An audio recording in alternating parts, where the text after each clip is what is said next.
बिस्मिल्लाहिर्रहमानिर्रहीम। अस्सलाम वालेकुम नाज़रीन, मैं हूं महरीन सब्तैन। देखें आप मेरा यूट्यूब चैनल। सबसे पहले तो आप सबका बहुत शुक्रिया अदा करूंगी। आप सब ने जो इतनी विशेस बेतब भेजी और जो आप लोगों ने दुआएं की और जो मुबारकबाद दी, उस सब के लिए बहुत शुक्रिया। अल्हम्दुलिल्लाह हज के तमाम जो मनासिक है वो मुकम्मल हो गए और आज अल्हम्दुलिल्लाह हज जो है वो कंप्लीट हो गया।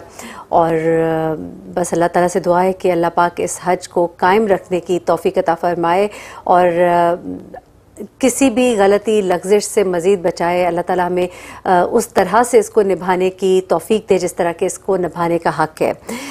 एनीवे ज़रा मैं आगे चलती हूँ। एक वीडियो मैंने की थी पीछे और जिसके बाद आप लोगों का काफ़ी रिएक्शन आया। मैं थोड़ा सा परेशान भी हो गई मैसेजेस पढ़ के, क्योंकि थोड़ा सा जो वक्त अगर मिलता था तो मैं थोड़े मैसेजेस वगैरह आपके देखती थी, तो मुझे उस वक्त समझ नहीं आई एकदम से कि ये हुआ क्या है। होता कुछ ऐसे है कि जब भी मैं कोई वीडियो करती हूँ, कोई भी टॉपिक होता है, तो उसके ऊपर मैं काफ़ी रिसर्च करती हूँ। अब चूँकि मैं यहाँ पर हूँ और आपने देखा होगा कि जो वीडियो मैंने आपके साथ शेयर की उसमें मेरी पिक्चर नहीं है, बल्कि उसमें मेरी सिर्फ मैंने अस्सलाम वालेकुम के बाद आपको सिर्फ मेरी पिक्चर नज़र आती है माज़रत के साथ। मेरी वीडियो आपको उसमें नज़र नहीं आती, जबकि दूसरी जिनका भी मैं इंटरव्यू कर रही हूँ उनकी आपको वीडियोस नज़र आती हैं। तो हुआ कुछ ऐसे कि एक मैंने प्लान थोड़ा सा तरतीब दिया कि चूँकि मैं इन दिनों में बिज़ी हो जाऊँगी, तो मुझे आप लोगों के लिए जो लेटेस्ट इन्फॉर्मेशन है वो ज़रूर सामने रखनी है कि क्या हैपनिंग है, क्योंकि आप लोग 2000 के इसमें काफ़ी मेरे चैनल को देख भी रहे हैं और आप लोग को लगता है कि यहाँ से आपको सही इन्फॉर्मेशन और बवक्त इन्फॉर्मेशन मिलेगी। तो फिर लेटेस्ट हैपनिंग्स के ऊपर मैंने कुछ इंटरव्यूज़ प्लान किए, जिसमें मैंने उन सब लोगों को क्वेश्चंस भेजे और उनके जो जवाब हैं उनको अपने क्वेश्चंस के साथ मैंने जोड़ दिया। यानी कि अपना मेरा क्वेश्चन रिकॉर्डेड होता था, उनका जवाब भी रिकॉर्डेड होता था और उन दोनों को मैं आपस में जोड़ देती थी। अच्छा, यहाँ तक तो चले बात समझ आती है। अब उसमें चूँकि दो चीज़ें हुई यहाँ पर, वो थोड़ा सा एक्सप्लेन कर दूँ। फिर बिलाल ने कुछ बातें बताई हैं, मैं उन बातों का जवाब देना चाहती हूँ, क्योंकि उन बातों से मुतालिक कुछ एक्सक्लूसिव इन्फॉर्मेशन मेरे पास भी है, तो उनका जवाब देना बनता है। बल्कि मैंने बिलाल को बताया भी था। Basically I didn't know Bilal exactly, मेरा कोई डायरेक्ट जान पहचान इनसे नहीं थी, बल्कि जब मैं इस चीज़ को प्लान कर रही थी तो किसी से मेरी बात हो रही थी, तो उन्होंने मुझे रेफ़र किया कि आप क्यों बिलाल का नहीं इंटरव्यू कर लेती, क्योंकि बिलाल ने तो दुआ और ज़हरा का चैनल एक है उसके लिए इंटरव्यू किया है, तो आप उससे कुछ चीज़ें पूछ सकती है। उस वक्त चूँकि जाहिर सी बात है बिजी स्केड्यूल था, तो मैंने बिलाल को फ़ोन किया और मैंने उनसे कहा कि मैं 2000 पे कुछ क्वेश्चंस भेजूंगी आपको, क्योंकि आप वहाँ इंटरव्यू करने गए थे उसके घर। और मेरे जहन में ये था कि चूँकि वो इंटरव्यू जो है एक चैनल के लिए है, तो he is basically a journalist, of course he is a journalist, और वो एक चैनल के साथ जुड़े हुए हैं, तो बड़ा ही अनबाइस्ड किस्म का उनका एक ओपिनियन होगा। और मुझे बाइस्ड कहना भी नहीं चाहिए, बाइस्ड है भी नहीं, कि उनकी अपनी सोच हो सकती है, इसलिए मैं उस पर कोई कॉमेंट नहीं करूँगी। मुझे उनकी इज़्ज़त और एहतराम का ख्याल रखना है, क्योंकि जाहिर सी बात है मैंने उनसे रिक्वेस्ट की थी, उन्होंने मेरे कहने पर ये इंटरव्यू रिकॉर्ड कराया है, और उसमें उन्होंने मुझे कोई ये नहीं कहा कि आप मेरा इंटरव्यू कर ले, बल्कि मैंने कहा कि मुझे आपके जवाब चाहिए। लेकिन मुझे हरगिज़ नहीं मालूम था कि इनका कोई इस तरह से, मतलब मुझे सरसरी सा कुछ जिक्र भी किया गया कि इनका यूट्यूब चैनल है, लेकिन मैंने उस वक्त शायद जल्दी में थी, वरना मैं हमेशा चेक करती हूँ किसी का यूट्यूब चैनल है अगर तो किस तरह का है, उसमें कॉन्टेंट क्या है, उसका माइंड सेट क्या है, तो ये चीज़ें मैं हमेशा देखती होती हूँ। लेकिन चूंकि वक्त नहीं था, वक्त की कमी थी, मैंने जल्दी से JN कुरैशी साहब को भी कुछ सवालात भेजे, कुछ सवालात मैंने साइमा जो है यूट्यूबर जिन्होंने 2000 का इंटरव्यू किया उनको भेजे, और जल्दी से मैंने कुछ सवालात बिलाल को भेजे। और बिलाल ने मुझसे एक रिक्वेस्ट की बाद में, क्योंकि जाहिर सी बात है वो तो जानते हैं कि मेरा चैनल किस बुनियादों पर चल रहा है, या मेरा स्कूल ऑफ थाट क्या है, या मेरा ब्रेन क्या है, या मेरी इस वक्त इस केस के हवाले से मेरी अपनी एक समझ बूझ क्या है, या मैं क्या समझती हूँ, मैं इसको किस तरह लेके चल रही हूँ। तो उन्होंने मुझसे ये आंसर्स रिकॉर्ड करने के बाद एक बात कही कि आप प्लीज़ मेरे आंसर्स जो है इसी तरह से चलाइएगा जिस तरह मैंने दिए हैं, अदरवाइज आप बेशक मेरा इंटरव्यू मत चलाइएगा। अब एथिकली मैंने उनसे कहा ठीक है, मैं आपका इंटरव्यू एज इट इज़ ही चलाऊंगी। मैंने 3 सवाल सुने सिर्फ इसमें से जवाब, और जिसमें मैं थोड़ा सा इनका माइंडसेट समझ गई थी, तब मैंने एक जुमला इसके शुरू में रिकॉर्ड करवाया कि ये इनका अपना पॉइंट ऑफ व्यू है, ये मेरा पॉइंट ऑफ व्यू नहीं है। अलबत्ता मैं पूरा इंटरव्यू नहीं सुन सकी, क्योंकि उस वक्त हम लोग अराफात के मैदान के लिए निकल रहे थे और वक्त बहुत थोड़ा रह गया था, तो आई जस्ट लेफ्ट इट। और मैंने अपने सिर्फ जो एडिटर हैं उनसे मैंने रिक्वेस्ट की कि आप एक दफ़ा सुन लीजिएगा, लेकिन जाहिर सी बात है एडिटर जो है उनको भी होता है कि अब चूँकि मैं जा चुकी हूँ, मेरे साथ वो राब्ते में उस वक्त नहीं थे थोड़ी देर के लिए, तो उन्होंने भी उसको चला दिया, इसमें उनकी भी कोई गलती नहीं है। अब हुआ क्या कि जिस वक्त इंटरव्यू मैंने पब्लिश किया, आप लोगों ने इसके ऊपर बड़े एतराज़ात किए। आपने कहा कि महरीन आप बदल गई हैं और आपका जो स्टांस था ये तो बिल्कुल ही डिफरेंट, आपने इनका इंटरव्यू क्यों किया, इसने 2000 के बारे में ये कहा है वो कहा है। मैं थोड़ा सा परेशान हुई, मैंने कहा चलो मैं बाद में देखती हूँ। फिर मैंने इसको देखा। मैंने पहले तो बिलाल को मैसेज किया, मैंने उनसे कहा कि आपका मुझे मालूम नहीं है कि यूट्यूब चैनल कौन सा है, मुझसे काइंडली शेयर करें। उनका मुझे अभी तक कोई जवाब नहीं आया, यानी कि ये सवाल उनको भेजे हुए मुझे काफ़ी देर हो चुकी है, यानी कि पूरा दिन गुजर चुका है। उसके बाद मैंने उनका सर्च किया तो फिर मुझे फाइनली वो मिला, और फिर उसके अंदर मैंने कुछ चीज़ें पढ़ी तो मुझे थोड़ा सा समझ आया कि ये तो वही माइंडसेट है जो उन यूट्यूबर्स का है जिनके ऊपर मैं हमेशा कमेंट करती हूँ या जिनके बारे में मैं हमेशा क्रिटिसाइज़ करती हूँ, या फिर मैं हमेशा उसके ऊपर उनके जवाब देती हूँ जो वो बातें कर रहे होते हैं, क्योंकि मैं समझती हूँ कि 2000 को मैं बहुत डीपली इस वक्त आप लोगों तक उसके बारे में ख़बरें पहुँचा रही हूँ। तो मैं हमेशा जो उससे मुताल्लिक कंट्रोवर्सी अगर खड़ी की जाती है तो मैं उसको आंसर ज़रूर करती हूँ, किसी की साइड लिए बगैर। जो मेरा अपना फ्रेम ऑफ माइंड है, जो मेरी अपनी थॉट्स है, जो मेरा अपना सोचना समझना है, मैं उसके मुताबिक जवाब देती हूँ।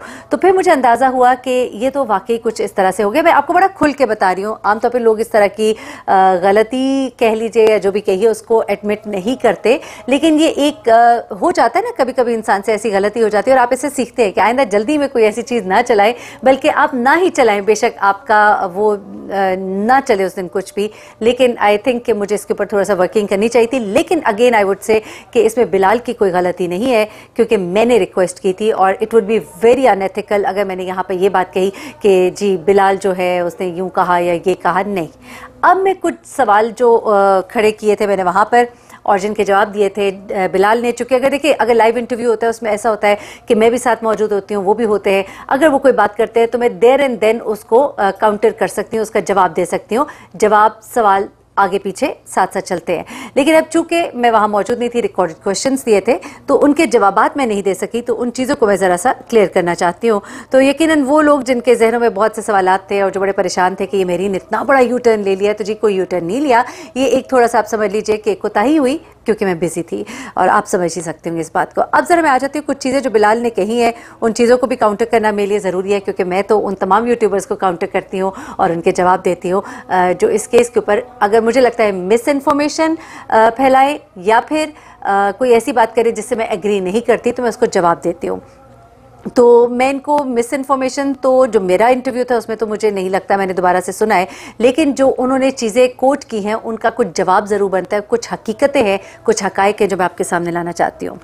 अच्छा, अब मैं आपको एक एक करके जवाब देती हूँ कि क्या बेसिकली उन्होंने कहा और क्या मेरे पास कुछ इन्फॉर्मेशन है। सबसे पहली बात जो है उन्होंने ये कही कि जी मैं जब गया और मैं जाके उनका इंटरव्यू किया तो मुझे बॉडी लैंग्वेज से वो बहुत ही कंफर्टेबल दिखाई दी, और ये बातें जो है वो कुछ एक और यूट्यूबर्स भी करते हैं जिनके बारे में मैं हमेशा कमेंट करती रही हूँ। अब वो यूट्यूबर्स तो ये भी कहते रहे कि 2000 जो है वो अकेली बच्ची जो है वो कराची से निकल कर लाहौर पहुँच गई, जबकि अब CDR डाटा जो है वो बड़े ही हौलनाक इंकशाफात कर रहा है। चले इस चीज़ को भी अगर एक साइड पर रखे, ये कहते हैं कि वो जो 2000 है ना वो नादिम लगती थी, कि जो इकदाम हो गया उसके ऊपर वो नादिम थी, लेकिन वो इस बात पर नादिम नहीं थी जो उसने किया। अब मुझे इस बात की समझ नहीं आई, यानी कि वो नादिम है जो उसने किया, वो नहीं है नादिम जो उसने किया। बेसिकली वो ये कह रहे थे कि जो उसने निकाह कर लिया उस पर वो नादिम नहीं है। अच्छा, अब इस निकाह को भी वो कहते हैं जी जायज़ काम निकाह उसने किया। अब इस पर मुझे एतराज़ ये है, मैं बिलाल साहब से भी ये कहूँगी कि मैं आपको कोई नीचा दिखाने के लिए बातें नहीं करी, बल्कि मैं सिर्फ ये काउंटर कर रही हूँ। ये मेरा पॉइंट ऑफ व्यू है, और आप बेशक इसके ऊपर अगर आपका कोई पॉइंट ऑफ व्यू आप दीजिएगा बेशक अपने चैनल पर, आई डोंट माइंड। लेकिन आप जब कह रहे हैं, एक बात तो ये कि this is like a confusion कि आप कह रहे हैं नादिम थी और नहीं नादिम थी, उसी बात पे नादिम भी है कि मैंने ये काम किया और उसी बात पे नहीं भी नादिम है, तो कोई बात की तुक नहीं बनती, मुझे सेंस नहीं नज़र आती। दूसरी बात यह है कि जनाब आपने ये कहा कि इसने अच्छा काम किया है, बेसिकली यानी कि निकाह है, अच्छा काम नहीं, निकाह है जो कि जायज़ है। तो ये बात मैं आपको बार बार कह चुकी हूँ, और मुझे इसीलिए ज़रा दुख भी हुआ कि मैं इस इंटरव्यू को मैं क्यों नहीं देख पाई, क्योंकि अगर मैं देखती तो मैं ज़रूर इसको फ़ौरन काउंटर करती, क्योंकि निकाह ये जायज़ नहीं है।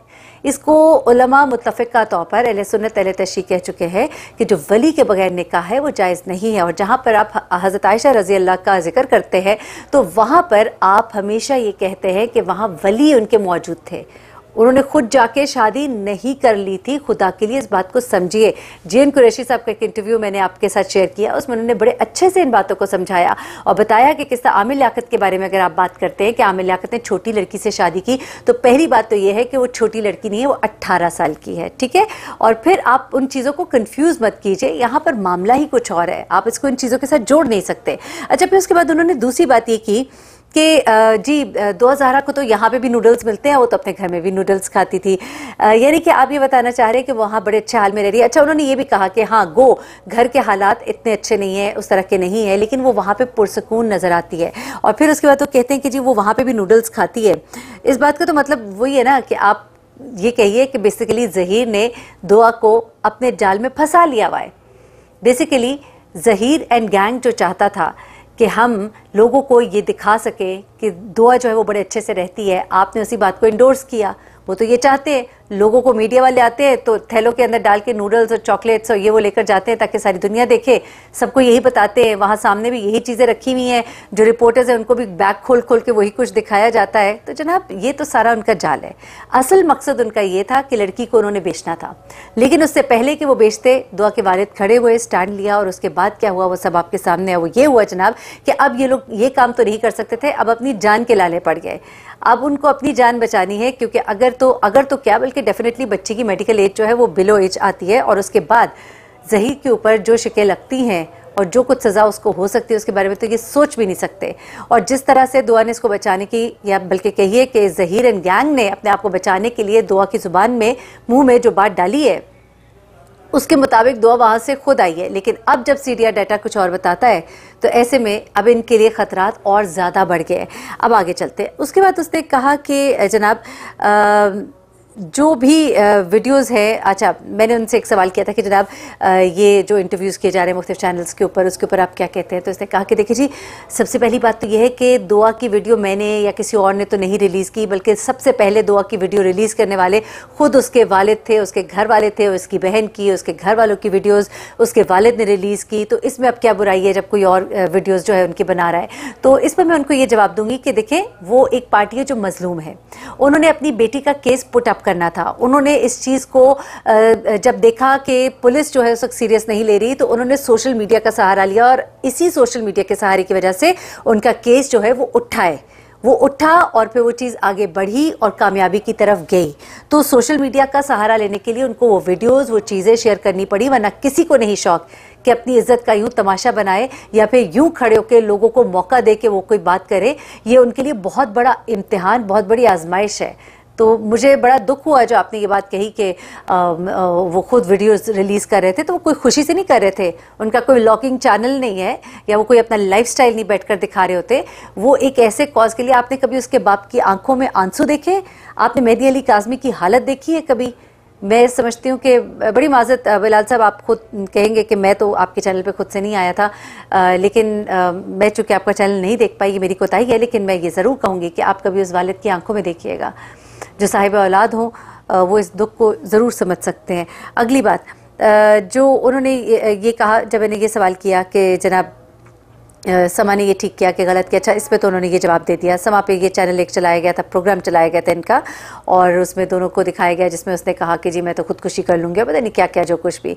तो इस चीज़ को इसके वालिद ने सख्त नापसंद किया, जिस पे कि बिलाल का कहना है कि भाई ये तो खुद दिखा रहे हैं। लेकिन साथ ही वो एक और केस का बताते हैं कि जी हमने तो उस पर बिल्कुल बात ही नहीं की, आपने उस पर बात नहीं की, शायद इसलिए नहीं की क्योंकि वो एक छोटा केस था, ये एक बड़ा केस है, इसको इस वक्त हर कोई डिस्कस कर रहा है, हर कोई अपने यूट्यूब चैनल पर चलाना चाहता है, तो शायद ये भी वजह हो सकती है। अगली बात और आखिरी बात जो है, उन्होंने ये कहा कि अगर ये सोशल मीडिया ना होना तो इन दोनों के दरमियान पैचअप हो जाए। तो आपको पता ही होगा, मेहदी अली काज़मी ने एक बाकायदा वीडियो रिलीज़ की जिसमें उन्होंने कहा कि चाहे जो मर्जी हो जाए, जब मेरे पाँव के नीचे ज़मीन भी नहीं थी तब भी मैं जो हूँ इसके साथ सुलह करने पर कभी राज़ी नहीं था, और अब तो मामला जो हैं हमारे लिए बहुत पॉजिटिव है, तो कभी ये हो ही नहीं सकता।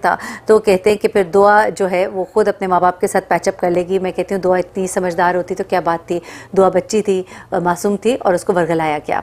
ये हमें समझना होगा। बच्चों को वर्गलाया जाता है, ये पसंद की शादी नहीं होती, ये भागना भी नहीं होता बच्ची का। यहाँ पर बच्ची की कंसेंट जो है उसको आप ले ही नहीं सकते, क्योंकि वो बच्ची है, वो नाबालिग है। और उसके बाद ये मतलब कुछ जवाबात थे, मैंने कहा मैं आपके साथ शेयर कर लेती हूँ, और आप लोग का एक फ्रेम ऑफ माइंड जो है, और इस वक्त काफ़ी आप लोग तशवीश का शिकार थे, आप लोग परेशान थे। लेकिन मेरे ख्याल से इतने अरसे से जो लोग मुझे सुन रहे हो, मुझे थोड़ा दुख भी हुआ कि आप लोगों को समझ तो आ जानी चाहिए कि मेरा पॉइंट ऑफ व्यू क्या है। लेकिन फिर भी आपकी तसल्ली तशफ़ी के लिए मैंने इतनी बड़ी वीडियो बना डाली है और जवाबात भी दिए हैं, बिलाल के उन तमाम कहिए जवाबात दिए। तो आई होप के थिंग्स आर क्लियर नाउ। इंशाल्लाह नेक्स्ट वीडियो में आपसे मुलाकात होगी, और अगली वीडियो में बहुत ही अहम इंकशाफात है इस केस के हवाले से। ज़रूर देखिएगा, अपना बहुत ख्याल रखिएगा। अल्लाह हाफ़िज़।